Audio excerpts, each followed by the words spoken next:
નમસ્કાર, ગુજરાત ન્યૂઝ સાથે હું છું પાર્થ મોદી। સમાચારની શરૂઆતમાં જોઈએ કેટલાક મહત્વના સમાચાર તો વાત કરીએ। લીકર પોલિસી કેસમાં દિલ્હીના મુખ્યમંત્રી અરવિંદ કેજરીવાલની પૂછપરછ કરવામાં આવી રહી છે। ઈડીની ટીમે કેજરીવાલના ઘરે પહોંચીને તેની પૂછપરછ કરી। એસીપી રેન્કના અધિકારીઓ પણ હાજર રહ્યા હતા, તો કેજરીવાલના ઘરની બહાર રેપિડ એક્શન ફોર્સ પણ તૈનાત કરી દેવામાં આવી છે। ઈડીના 12 અધિકારીઓ કેજરીવાલના ઘરે હાજર છે। 1 કલાકથી કેજરીવાલની પૂછપરછ કરવામાં આવી રહી છે। પીએમએલએની કલમ 50 હેઠળ કેજરીવાલનું નિવેદન નોંધાયું છે। અગાઉ ધરપકડ પર રોકની અરજી હાઈકોર્ટે ફગાવી હતી, ત્યારે હાઈકોર્ટના આદેશને સુપ્રીમ કોર્ટમાં અરવિંદ કેજરીવાલની લીગલ ટીમે પડકાર્યો છે।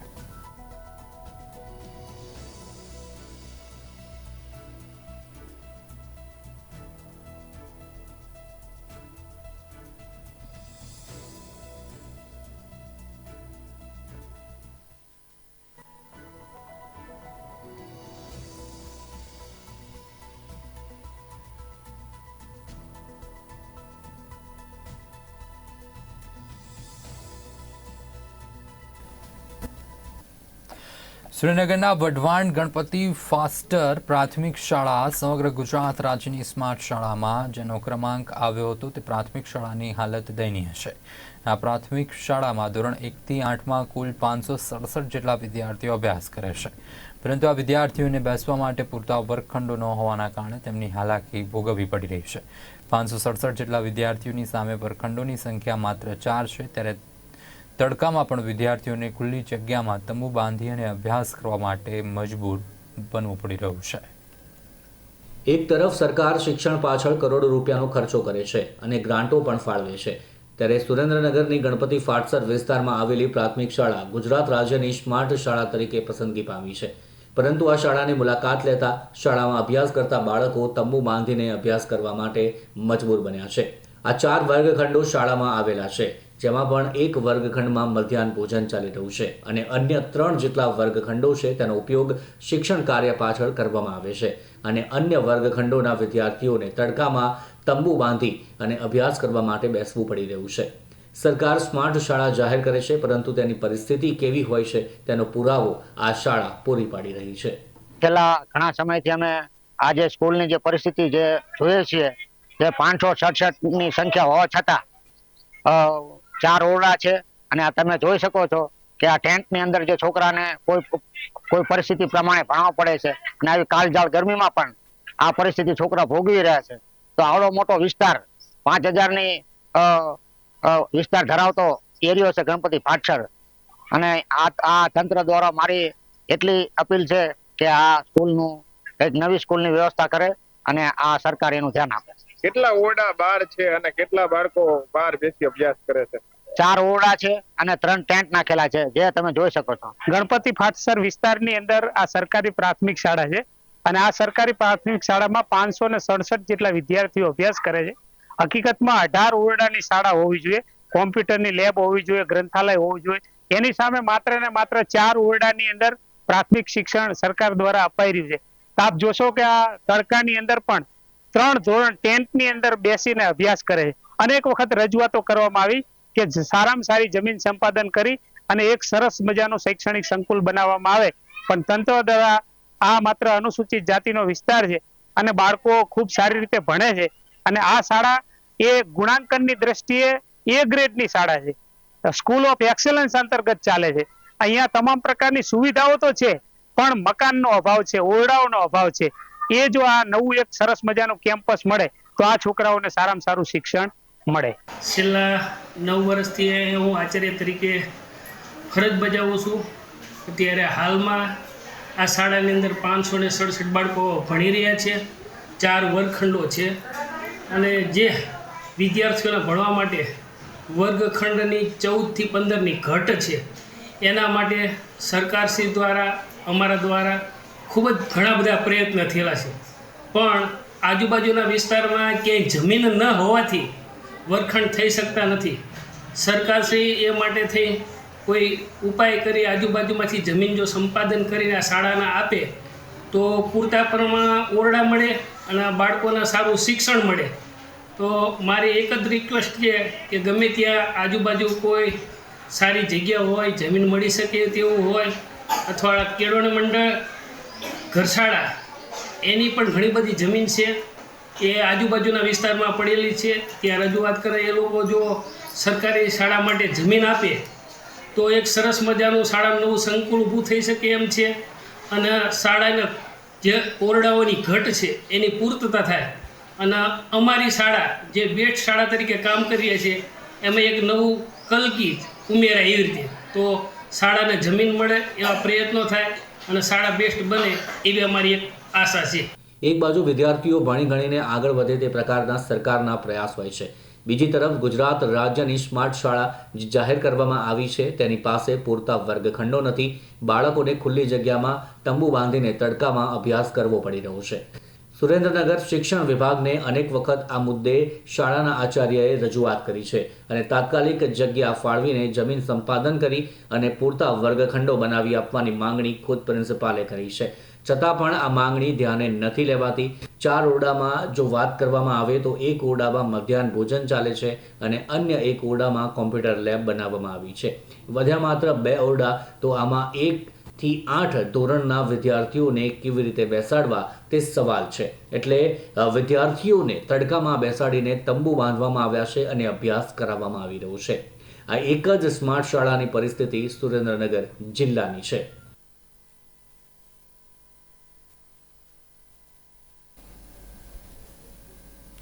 સોનાના ભાવને લઈને સૌથી મોટા સમાચાર સામે આવ્યા છે. છેલ્લા થોડા સમયથી સોનાના ભાવમાં તોફાની તેજી જોવા મળી રહી છે. એવામાં માર્ચ મહિનામાં સોનાના ભાવમાં ₹5,000નો વધારો થયો છે, જેણે આજે સોનાના ભાવે સર્વોચ્ચ સપાટી બતાવી દીધી છે. આજે સોનાનામાં અત્યાર સુધીનો સોનાનો સૌથી ઊંચો ભાવ નોંધાયો છે. MCXમાં પ્રથમ વખત સોનાનો ભાવ 68,800 પાર પહોંચ્યો છે.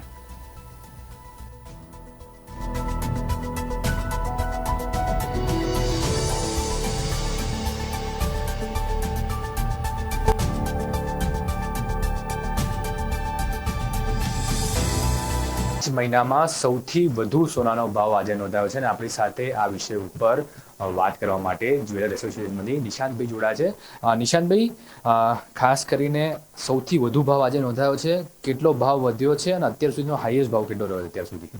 હાલની જે સપાટી છે તે ઉચ્ચ સપાટી ચોક્કસથી કહી શકાય. એટલે 68,800 જે આજે કોટ થયો તે હાઈએસ્ટ ભાવ છે. ગઈકાલની જો વાત કરીએ તો 67,700થી ભાવ ખુલ્યો હતો, જે લગભગ 1100 થી 1200 રૂપિયા જેટલો વધ્યો છે. અને જો આંતરરાષ્ટ્રીય ટર્મ્સની વાત કરીએ તો લગભગ $60 જેટલો વધારો થયો છે. એટલે જે $2,200ની આંતરરાષ્ટ્રીય સપાટી છે તે પણ ક્રોસ કરી ચૂક્યું છે. એટલે પાછલો જો આપણે હાઈ ગણીએ તો 68,000 હતો, જેને નવી સપાટી 68,850ની બનાવી છે. ખાસ કરીને આ ભાવ વધે છે એનું મુખ્ય કારણ કયા હોઈ શકે?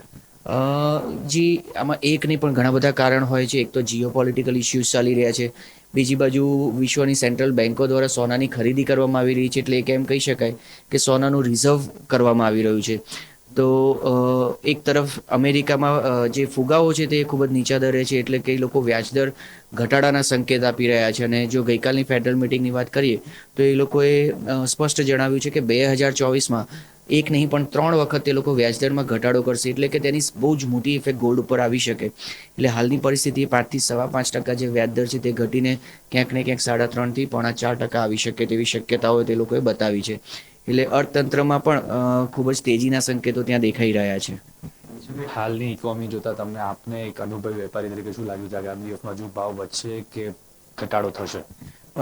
જી, અત્યારનો જે ગ્રાફ છે તે સ્પષ્ટપણે કહી રહ્યો છે કે એક સમાન રીતે ભાવ ઉપરની તરફ જઈ રહ્યો છે. અને જ્યારે ભાવ વધતો હોય ત્યારે ક્યાંક ને ક્યાંક પેનિકની સ્થિતિ સર્જાય છે. ને લોકો ઇન્ડિયાની વાત કરીએ તો ક્યાંક ને ક્યાંક લોકો ભાવ વધતો હોય ત્યારે ખરીદી પુષ્કળ પ્રમાણમાં કરતા હોય, જ્યારે ઘટતો હોય ત્યારે રાહ જોવાની સ્થિતિ અપનાવતા હોય છે.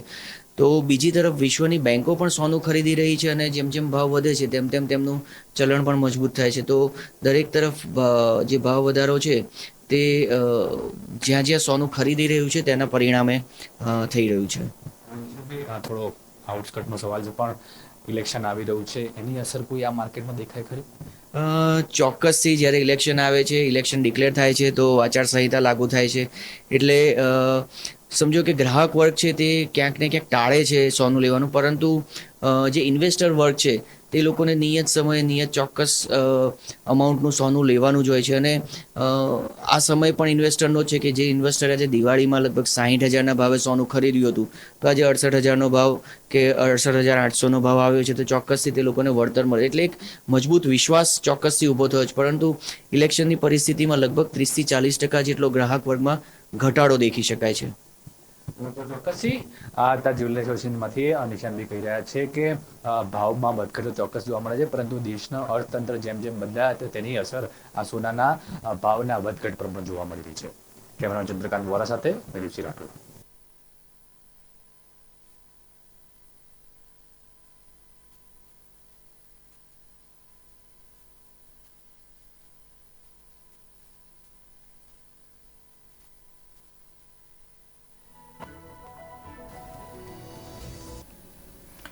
છોટાઉદેપુર લોકસભાના ઉમેદવાર તરીકે કોંગ્રેસે સુખરામ રાઠવાને નિમણૂક કર્યા. તેની સાથે જ કોંગ્રેસે સુખરામ રાઠવાને કામે પણ લાગી જવા માટે સૂચના આપી છે. ત્યારે જસુ રાઠવા ભાજપમાંથી અને સુખરામ રાઠવા કોંગ્રેસમાંથી આવતા રાઠવાનો જંગ થશે તેવી શક્યતા છે. તો કોંગ્રેસ પાસે તાલુકા મથકે સંગઠન બચ્યું નથી, ત્યારે અમરસિંહ રાઠવા, રામસિંહ રાઠવા અને ગીતા રાઠવા અત્યાર સુધી રાજ્યસભા અને લોકસભામાં સાંસદ બન્યા છે. હવે જોવાનું રહ્યું કે કોંગ્રેસના ઉમેદવાર સુખરામ રાઠવા જીત મેળવે છે કે નહીં. અત્યારે કોંગ્રેસમાંથી નારાયણ રાઠવા, મોહનસિંહ રાઠવા અને ધ્રુવભાઈ ભીલ કોંગ્રેસ છોડી ભાજપમાં જોડાઈ ગયા છે, જ્યારે સુખરામ રાઠવાના જમાઈ રાજેન્દ્રસિંહ મોહનસિંહ રાઠવા છોટાઉદેપુર વિધાનસભાની સીટમાં ભાજપમાંથી ચૂંટાયેલા ધારાસભ્ય છે. 7 વિધાનસભામાં એક પણ ધારાસભ્ય કોંગ્રેસનું નથી. જિલ્લા પંચાયત, તાલુકા પંચાયત પણ કોંગ્રેસની નથી. તેવા સમયે સુખરામ રાઠવાને લોકસભા સીટમાં કાર્યકરો બચ્યા નથી. તેવા સમયે નવા કાર્યકરો લોકસભામાં કેટલું જોર લગાવશે તે જોવાનું રહ્યું. છોટાઉદેપુર લોકસભા બેઠક માટે કોંગ્રેસમાંથી સુખરામ રાઠવા જો આમ તો પીઢ નેતા છે અને વર્ષોથી કોંગ્રેસના વફાદાર રહ્યા છે. કેટલાક લોકો જે એમને છોડીને જતા રહ્યા, પરંતુ તેઓ કોંગ્રેસમાં રહ્યા અને તેનું ફળ આજે કોંગ્રેસે આપ્યું છે. છોટાઉદેપુર લોકસભા સીટ માટે સુખરામભાઈ રાઠવાની પસંદગી રહી છે. આપણે સુખરામભાઈ રાઠવા સાથે સીધી વાત કરીશું. સાહેબ, તમને પહેલાં તો શુભેચ્છાઓ. અને જે ટિકિટ મળી છે, કઈ રીતના જાહેરાત કરવામાં આવી છે અને કેવી રીતના પાર્ટીએ તમને કન્ફર્મ કર્યા છે? સૌ પ્રથમ તો અમારા ઓલ ઇન્ડિયા કોંગ્રેસ સમિતિના પ્રમુખ સન્માનની ખડગેજી, અમારા ત્યાગ મૂર્તિ સોનિયાજી, ભારત જોડો યાત્રા લઈને દેશ જોડવા માટે અને નફરત બંધ કરવા માટેની જે યાત્રા લઈને નીકળ્યા હતા અને દેશમાં માહોલ ઊભો કર્યો છે એવા અમારા સૌના લાડીલા નેતા રાહુલજી, અમારા પ્રભારી મુકુલ વાસનિકજી, ગુજરાત કોંગ્રેસ સમિતિના પ્રમુખ શ્રી શક્તિસિંહજી ગોહિલ, ગુજરાત વિધાનસભા વિરોધ પક્ષના નેતા માનનીય અમિતભાઈ ચાવડાજી અને ગુજરાતનું પ્રતિનિધિ મંડળ તથા એઆઈસીસીવાળા જે મિત્રોએ મારામાં વિશ્વાસ મૂકીને છોટાઉદેપુર 21 સંસદીય મત વિસ્તારના ઉમેદવાર તરીકે પસંદ કર્યા છે એવી જાણ મને સીધી વાત નથી થઈ, પણ અમારા પ્રમુખશ્રીએ ગઈકાલે સાંજે જ મને કહી દીધું હતું કે તમારે કામે લાગી જવાનું છે. કોઈ કદાચ સવાલ ઊભો થશે તો એઆઈસીસી સાથે હું ચર્ચા કરી લઈશ. ને એટલા માટે મેં 2 દિવસથી મીડિયા સમક્ષ નહોતો આવતો, પણ આજે ચારે બાજુથી અભિનંદનના ટેલિફોન આવે છે, એટલે એવું લાગે છે કે 100% ટિકિટ મને ફાળવણી થઈ છે. સાહેબ, આપની સામે કેવા પડકારો છે? કોંગ્રેસના દિગ્ગજ નેતાઓ ભાજપમાં જતા રહ્યા છે. હવે તમે એકલા કોંગ્રેસના આમ કહી શકાય કે એક ધારાસભ્ય છોટાઉદેપુર જિલ્લામાં બચ્યા છો. ધીરુભાઈ ભીલ, નારાયણભાઈ રાઠવા, અન્ય કાર્યકરો ભાજપમાં જતા રહેતા. હવે પરિસ્થિતિ એવી છે કે ગ્રાઉન્ડ તમારી પાસે ખૂબ વિશાળ છે, પરંતુ ફિલ્ડિંગ કરવા માટે કાર્યકરો નથી. તો શું કહેશો? સૌથી પહેલાં તો હું ચોક્કસ કહીશ કે 21 છોટાઉદેપુર સંસદીય મત વિસ્તારના કોંગ્રેસના કાર્યકરો અને મતદારો મારી સાથે છે. કોઈક નેતાઓ પોતાના અંગત કારણોસર ભારતીય રાષ્ટ્રીય કોંગ્રેસ છોડીને ભાજપમાં જોઈન થયા હશે તો એમને મુબારક, પણ પાયાના કાર્યકરો કોંગ્રેસની સાથે છે. અને કોંગ્રેસની સાથે જે જોડાયેલા કાર્યકરો છે એ તમામને સાથે રાખીને અને સાથે સાથે આમ આદમી પાર્ટીના ગઠબંધન જે થયું છે અને એના થકી તમામ મિત્રોનો સાથ સહકાર લઈને આ રણ 2024નું રણ છે એ રણમાં અમે જીતીને બારવા માટેના પૂરા પ્રયત્ન રહેશે. સાહેબ, કવાંટની એક ખાસિયત રહી છે. કવાંટ તાલુકો એવો છે કે જે સૌથી વધુ સાંસદ અને રાજ્યસભાના સભ્યો દિલ્હી સુધી પહોંચાડ્યા છે. કઈ ખાસિયત એવી છે કે જે કવાંટનો ઉમેદવાર હોય છે અને જીતે છે? અહીંયાથી રાઠવા લોબીમાંથી જ અત્યાર સુધીના 3 સાંસદો ગયા છે, ગીતાબેન રાઠવા, અમરસિંહ રાઠવા અને રામસિંહ રાઠવા. ત્રણેય કવાંટ તાલુકાના હતા. તો કવાંટ તાલુકાને એક કુદરતી દેન છે કે અહીંના સાંસદો જીતે છે? માત્ર કવાંટના એવું નહીં કહી શકીએ આપણે. છોટાઉદેપુરના નાણાભાઈ રાઠવા પણ જીત્યા હતા, પણ ખાસિયત તો નહીં કહી શકીએ.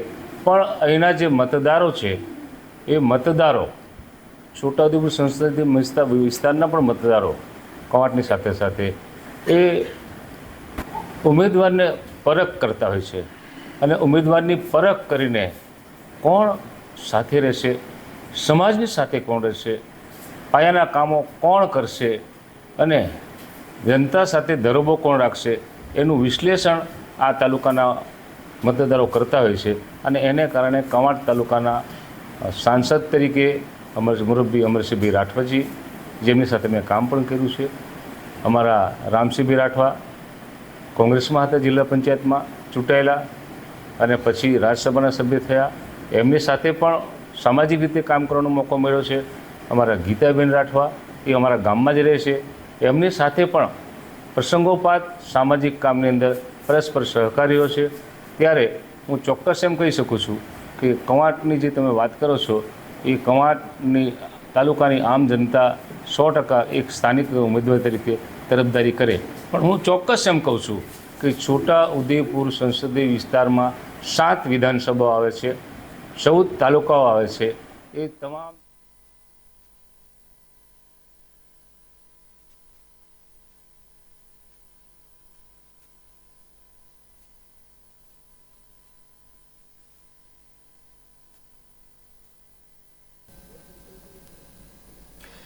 વડાપ્રધાન નરેન્દ્ર મોદી જ્યારે ગુજરાતના મુખ્યમંત્રી હતા ત્યારે તેમણે આપેલા કાર્યક્રમને હવે બીજેપી યુવા મોરચા બૂથ સ્થળે લઈ જઈ રહ્યો છે. વોટિંગ વધારવા માટે યુવાઓને મેદાને ભાજપ ઉતારશે. બીજેપી યુવા મોરચો હવે તેજ રાહ પર. યુવા મોરચાએ ચલાવ્યું અભિયાન. હાલમાં ચૂંટણીનું રણશીંગું ફૂંકાઈ ગયું છે, ત્યારે દરેક સીટને 5 લાખની લીડ સાથે જીતવી એ લક્ષ્ય નક્કી કરવામાં આવ્યું છે. તેના માટે અને પક્ષના વોટ મેળવવા માટે જેટલા જરૂરી છે તેટલું જ વોટિંગ વધારવું પણ જરૂરી છે. અને એ વોટિંગ વધારવા માટે બીજેપી માય બૂથ 30 યુથ અભિયાન ચલાવી રહ્યું છે. એક તરફ પેજ સમિતિના માધ્યમથી વોટિંગ વધારવા બીજેપીનો પ્રયાસ છે, બીજી તરફ દરેક પેજ પર હવે એક યુવાનની નિમણૂક કરશે યુવા મોરચો. દરેક પેજ પર રહેલા મતદારોની જવાબદારી પેજ સમિતિ સાથે યુવા મોરચાની પણ રહેશે. ગત ચૂંટણી કરતાં 10% વોટિંગ વધારવા પ્રદેશ બીજેપીનું આયોજન. એ આયોજનના ભાગરૂપે જ હવે યુવાઓ પણ દરેક પેજ પર બનાવશે યુવા સભ્ય. 18 થી 25 વર્ષ સુધીના યુવાઓને સોંપવામાં આવશે જવાબદારી. યુવા મોરચા સભ્યને માત્ર યુવાઓના વોટિંગની જ આપવામાં આવશે જવાબદારી. રાજ્યના 51,000 બૂથ પર કુલ 15 લાખથી વધારે યુવાઓ જોડાશે પ્રચાર અને મતદાન કામગીરીમાં. ચૂંટણીના અમુક મહિના પહેલા નવેમ્બર-ડિસેમ્બર મહિનાની અંદર મંડળ સશક્તિકરણ અંતર્ગત ભારતીય જનતા યુવા મોરચા દ્વારા દરેક શક્તિ કેન્દ્ર ઉપર યુવા સંયોજક બનાવવામાં આવ્યા. સાથે સાથે નમો નવ મતદાતા સંમેલનની અંદર ગુજરાતની અંદરથી ફર્સ્ટ ટાઈમ વોટર એટલે કે જેની ઉંમર 18 થી 22 વર્ષની છે એ લોકોનું રજીસ્ટ્રેશન થયું અને ગુજરાતની અંદર 11.5 લાખ જેટલું રજીસ્ટ્રેશન ભારતીય જનતા યુવા મોરચા દ્વારા કરવામાં આવ્યું. અને દેશના પ્રધાનમંત્રી શ્રી નરેન્દ્ર મોદીજીએ જ્યારે આ સંમેલનને સંબોધન કર્યું ત્યારે એમણે કીધું હતું કે આ પ્રકારનું સંમેલન લગભગ ઇતિહાસમાં પહેલી વખત થઈ રહ્યું છે કે જે વર્ચ્યુઅલ માધ્યમથી એમને આખા દેશના 50 લાખથી વધારે નવ મતદાતા સંમેલન અંતર્ગત 9 મતદાતાઓને સંબોધિત કર્યા હતા. ગુજરાતની અંદર પણ 450 સંમેલનો એક જ દિવસે થયા હતા. ત્યારે એ સમયમાં 9 મતદાતાનો સંપર્ક યુવા મોરચા દ્વારા કરવામાં આવ્યો હતો. ત્યારબાદ નમો યુવા ચોપાલના માધ્યમથી જે શક્તિ કેન્દ્ર ઉપર યુવા સહયોજક બનાવ્યા છે, ગુજરાતની અંદર 12,764 શક્તિ કેન્દ્ર છે. એ શક્તિ કેન્દ્ર ઉપર યુવા સંયોજક દ્વારા નમો યુવા ચોપાલના કાર્યક્રમ કરવામાં આવ્યા અને ગુજરાત દેશની અંદર ભારતીય જનતા યુવા મોરચાનો આ કાર્યક્રમ આખા દેશમાં ચાલી રહ્યો છે. ત્યારે ગુજરાત અત્યારે લગભગ પહેલા ક્રમાંકે સૌથી વધારે કાર્યક્રમ કરનાર રાજ્ય છે. આ આઈડિયા સૌથી પહેલા તત્કાલીન મુખ્યમંત્રી નરેન્દ્ર મોદીને આવ્યો હતો અને જ્યારે તે મણિનગર વિધાનસભામાં 2012માં ચૂંટણી લડી રહ્યા હતા ત્યારે તે સમયના યુવા મોરચાને આ અંગે જવાબદારી સોંપી હતી. એ સમયે દરેક બૂથમાં 10 યુવાઓની નિમણૂક કરી હતી અને તે સમયે દરેક યુવાને 3 પેજની જવાબદારી સોંપી હતી. એ સમયે વોટિંગ વધારવા બીજેપીએ આ પેટર્ન પર કામ કર્યું અને તેનો ફાયદો બીજેપીને થયો અને લીડ વધી હતી. એ સમયે આ પાયલોટ પ્રોજેક્ટ સફળ થતા નરેન્દ્ર મોદી મણિનગર ગયા હતા અને જે યુવાઓ જોડાયા હતા તેની સાથે સંવાદ કર્યો હતો. યુવાઓનું નાનું બેઠકો સંમેલનો જે બૂથની અંદર થાય, સાથે સાથે નાની બેઠકોની અંદર જે યુવાન આવવાના છે કે જેની ઉંમર 35 વર્ષથી નીચે છે, એટલે કે કોઈને એક પેજ ઉપર એક યુવાનને આઈડેન્ટિફાઈ કરીને એ પેજની જવાબદારી આપવી. જે રીતે પ્રદેશના અધ્યક્ષ આદરણીય CR પાટીલ સાહેબ દ્વારા પેજ સમિતિની રચના કરવામાં આવી છે, પેજ સમિતિઓ બનાવવામાં આવી છે અને એમને જે લક્ષ્ય રાખ્યું છે કે 5 લાખથી વધારે માર્જિનથી દરેક 26 લોકસભા સીટ ગુજરાતની અંદર જ્યારે જીતવાના છે ત્યારે એ લક્ષ્ય પ્રાપ્ત કરવા માટે પણ માઇક્રો પ્લાનિંગ કરવા માટે થઈને વધારે મતદાન થાય અને ભારતીય જનતા પાર્ટી તરફી મતદાન થાય એટલા માટે થઈને એક પેજ ઉપર નાની ઉંમરના એટલે કે 35 વર્ષથી નીચેના જે યુવાનો છે એ મતદાતાઓને આઈડેન્ટિફાઈ કરીને એની યાદી બને અને એ પેજની જવાબદારી આપીને મેક્સિમમ મતદાન થાય. ભારતીય જનતા પાર્ટીના સમર્પિત મતદારો છે, સમર્થક મતદારો છે, એનું મતદાન થાય, ઊંચું જાય એટલા માટે થઈને માય બૂથ 30 એટલે કે એ પર્ટિક્યુલર એક આખી ટીમ ઊભી થાય અને એ બધા મતદાનના દિવસે મતદાનની ટકાવારી ઊંચી જાય એના માટે કામ કરશે. આમ બીજેપીએ ગાંધીનગર લોકસભા બેઠક માટે 10 લાખની લીડ જ્યારે અન્ય બેઠકો માટે 5 લાખની લીડનો ટાર્ગેટ નક્કી કર્યો છે. ત્યારે જો આ લીડ મેળવવી હોય તો અન્ય પક્ષના મત સાથે વોટિંગ વધારવું પણ જરૂરી છે. સાથે જ પહેલી વખતના યુવા મતદાર જો બીજેપીને વોટ આપે તો ચોક્કસ બીજેપીને ફાયદો થઈ શકે છે.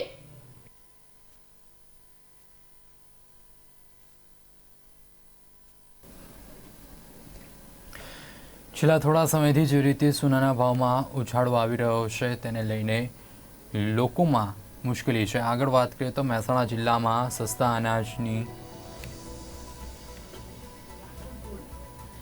છેલ્લા થોડા સમયથી જે રીતે સોનાના ભાવમાં ઉછાળો આવી રહ્યો છે તે સમયમાં લગ્ન પ્રસંગે સોનાની ખરીદીને લઈને ચિંતા છવાઈ છે. વાત કરીએ તો આજે સોનાનો જે ભાવ છે પ્રતિ 10 ગ્રામે 69,000 રૂપિયા પહોંચ્યો છે, જે દિવાળી સમયે માત્ર 62,000 રૂપિયા પ્રતિ 10 ગ્રામનો હતો. સોનાના ભાવમાં હોળી આવે તે પહેલાં જ 8,000 રૂપિયા જેટલો વધારો નોંધાયો છે.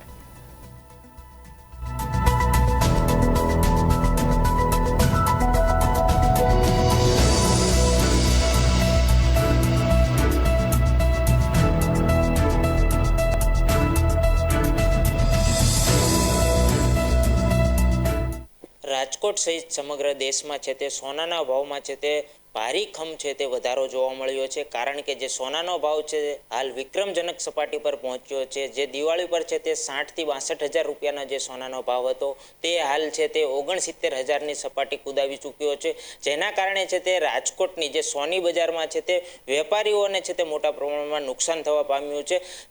ત્યારે આપણી સાથે ભાયાભાઈ છે સોની બજારના વેપારી, તેમની સાથે જ વાત કરીશું. ખાસ કરીને ભાયાભાઈ, જે હાલ ભાવ વધારો નોંધાયો છે કેટલો નોંધાયો છે અને તેની પાછળનું કારણ શું છે?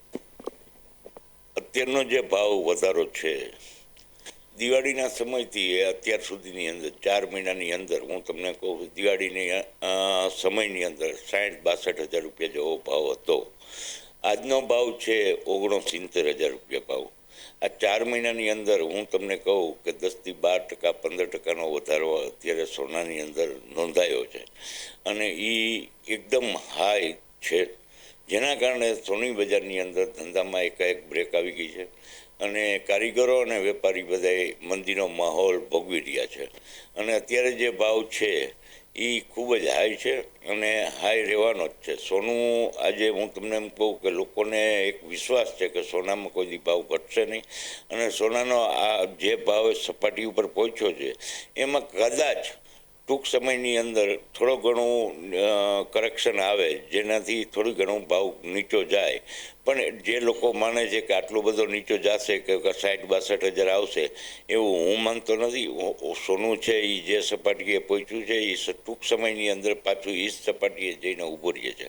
કદાચ 200-500 રૂપિયા નીકળે અથવા તો 200-500 ઘટે કે વધે, આવી આની સોનાની અંદર હોય જ છે અને સોનાનો ભાવ ઇન્ડિયાની અંદર જ વધ્યો છે એવું નથી, કારણ કે ઇન્ડિયાની અંદર જ સોનુંનો ભાવ હોતો નથી, કારણ કે આ ભાવ જે છે એ ઇન્ટરનેશનલ માર્કેટનો છે.